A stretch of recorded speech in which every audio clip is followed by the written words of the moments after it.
It's been said that change comes no matter what we do. It's inevitable. What we should be searching for is progress.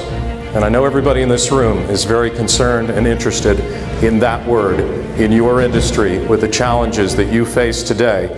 When I was working at WARK playing rock and roll, A for adult, RK for rock, it was, 15 ARK, adult rock, Hagerstown, Maryland. That's kind of how it sounded. I got called into the boss's office one day, and I'll never forget.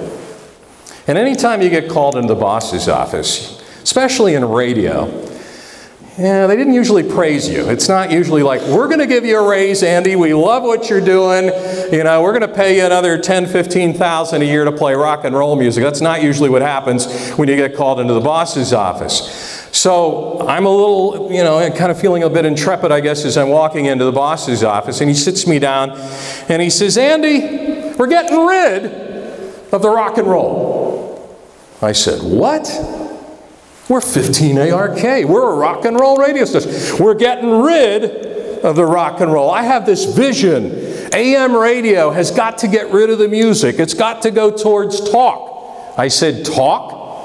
Yeah, you talk to the listeners. That's what you do. I go, well, that's okay, different, but, I'm not real happy about this. And then, of course, the next phrase, and you know where this is going, was, well, if you don't like it, I'll find somebody else and you can just leave. Well, of course, I button my jacket up at that moment, and I say to him, of course. And when do you want to start this transformation?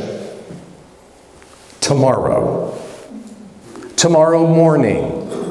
And I'd like you to do the morning show at 6 a.m. tomorrow morning, doing a talk show. Something I'd never done, ever in my life before. You talk about being nervous, you talk about being upset. I was upset about it, actually. And so I stormed down the hall in this little building we're in at 15 ARK in Hagerstown, Maryland, small little radio market.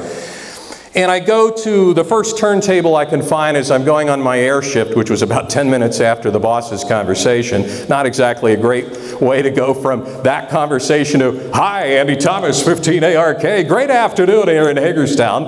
I wasn't exactly feeling very excited about it.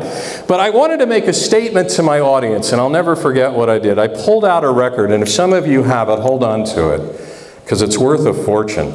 You remember Jim Morrison and the Doors? One of the greatest poets of our time. Yeah, he was whacked out on drugs. There are a lot of stories I could tell you, and some of them aren't pretty. But he had songs like Light My Fire and, Touch Me, and songs like that.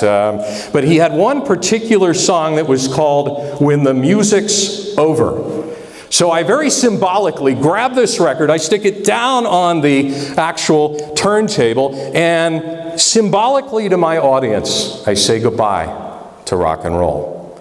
And I go home and I'm still kind of fuming about it, and how am I going to feel about tomorrow morning? And I get up, and it's 4 o'clock in the morning, get up, and I come into the radio station, have to be there at about 5:15, start my shift at 6, and I have no music. Can't play it, been told not to use it. All I can do is talk. And guess what? I start to talk and the phone calls come in and I go, this is fun. This is a blast. I don't even have to lift my arm to put records constantly on turntables, worry about whether that song is 4 minutes and 55 seconds or 3 minutes and 25 seconds. And by the way, if you ever wonder what old rock and roll DJs did when they had to go to the, excuse the expression, men's room during a record shift, we put on MacArthur Park, if any of you are young enough to remember MacArthur Park, because it was 10 minutes long. So we had to calculate enough time and we had to pray that the record wouldn't skip or get held up, or otherwise you would know that we're not in the facility playing the music at the time that we should be. But hey, we're sometimes the only person in the entire building. So as a talk show host, I started to get underway, and it changed my life, course of my life. That little forced change produced for me, because I accepted it, something called progress. What would have happened in my life if the boss hadn't called me into the office and said, you got to give up rock and roll?